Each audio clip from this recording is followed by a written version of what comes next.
3, 2, 1. Welcome back to another year of LPTV!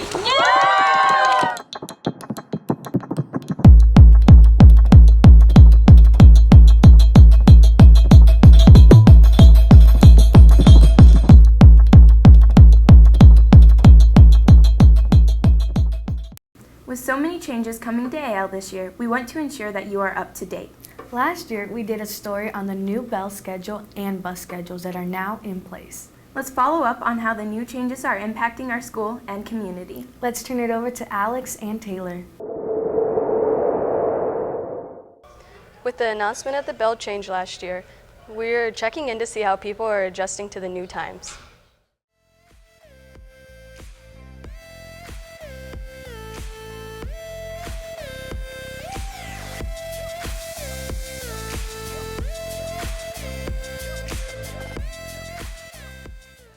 The schedule change was initiated because it was one of the ways we could make some savings in our financial outlook. We actually were able to save over $400,000 by moving to 3 tiers of busing instead of 2 tiers of busing. And in order to do that, we had to move some schools to start earlier and some schools to start later. Even with the bell changes, students seem to be adjusting well. I get to stay up later at night, and then I get to wake up later in the morning, which is nice. I don't have to rush around as much in the morning. I feel more energetic that I can wake up later in the morning. I don't feel like it's still dark outside when I wake up. So far, everything seems to be running smoothly and people are getting to know the bell change just fine. This is Taylor Bever, Alex Hewlett, and Logan Pruitt reporting for LPTV. Thanks, Taylor and Alex. This year at AL, we have a new program called Real Time.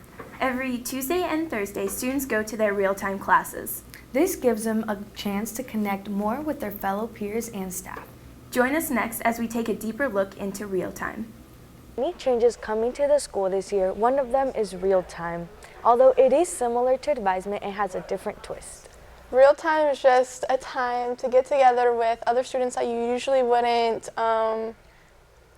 talk to maybe, and just get to know them better. Real time, you actually have activities that you're doing. In advisement, you just kind of went and hung out. My teacher is Mr. Pell, and in his class, what we did the first day, we made name cards, and we put like 4 special things on it about us that we wanted people to know. And then just yesterday, we played interactive games with each other like Battleship and board games. To let kids know that somebody cares about them at AL, and they have a place where they can belong. And if they need somebody who can be their advocate or someone who can just be their friend. Yeah, I remember it was this summer. I remember I went to California. We'll connect kids who are actually in the class together, that they can count on each other. Advisement didn't really have the focus that we needed. I think advisement always meant to be what this is supposed to be. I just think we didn't really understand, that as teachers, I think we weren't as clear about, well, what are we supposed to be doing? And weren't given as much direction. I look forward to getting this teacher because I've never had her, and I also look forward to meeting some of the new students in my class. Real time is all about being able to connect with your peers and teachers. So be ready to go and on time every Tuesday and Thursday for some real time. You won't want to miss it. This has been Ajin Manji and McKenna Murray reporting for LPTV. Coming into high school can be a challenge. Learning to juggle classes, figuring out where to sit at lunch, or simply getting used to the older kids. Abe, Sydney, and Hunter will catch us up on how this year's freshmen are doing in high school so far. Like every year, we have new freshmen being introduced into the AL Links. They shared their thoughts with us on walking through the door as students for the very first time. I thought of entering in AL, I was actually very scared. I was excited but scared. I was excited to be involved in everything, but I was scared for thinking about my classes. Claustrophobic. I squeeze my way to get through areas. Right. So I thought that it was going to be really easy, and just everything, just learn expectations and stuff. At Kern, the rule is to walk on the right side of the hallway, but here at AL, you have the freedom to walk wherever you want. Crazy. So in the Kern, you walk on the right side of the hallway, so that's completely different here. You just walk wherever you want. So when we came into the commons, we're just like, whoa, there's a lot of people, and a lot of people are going different spots. So. It looks like quite an experience. We wish good luck on their first year at Abraham Lincoln. This is Hunter Garretts with A. Viola and Sydney Rudens reporting for LPTV. Thanks, Ave, Sydney, and Hunter. Last Friday night marked the start of AL football season. Here are the Sports Boys with the latest highlights.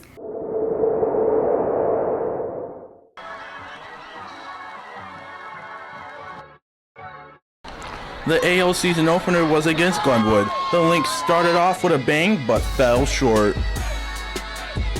Highlights from the game came from Jasper Stoudemire with the 10-yard carry and Frank Jerkovich having 2 interceptions on the defense. AL was at home against crosstown rival LC.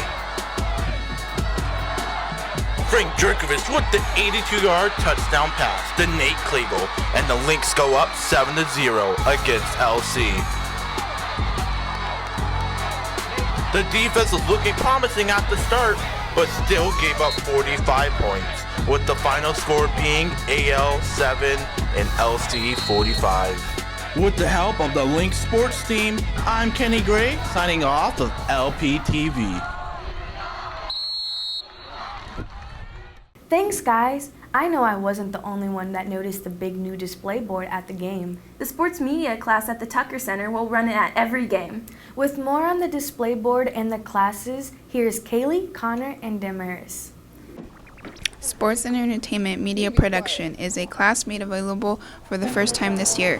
Alongside the newest edition of the Gail Wickersham Stadium, a $250,000 Jumbotron. This Jumbotron has many different abilities, such as slow motion, animations, and instant replay that will be run by students under the supervision of Mr. Randy Lau.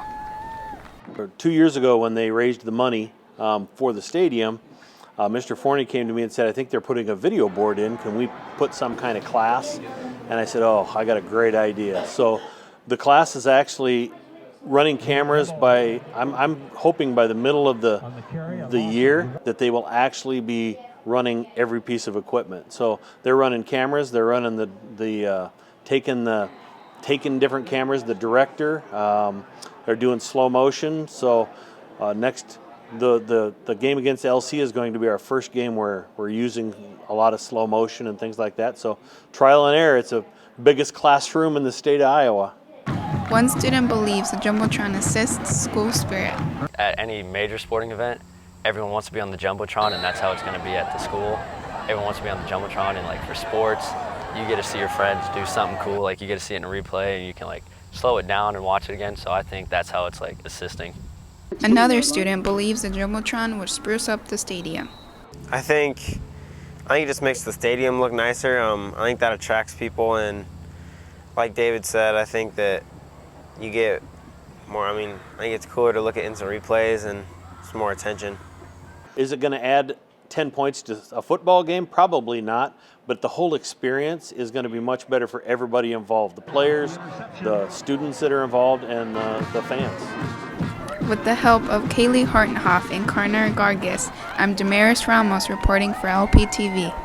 Our junior ROTC is holding a spaghetti feed on September 17th. The cost is $5 for a ticket, and it's all you can eat at the Masonic Temple from 4 to 7. Well, that's all the time we have for this week, and don't forget to tune in for our next episode. From all the staff at LPTV, thanks for watching.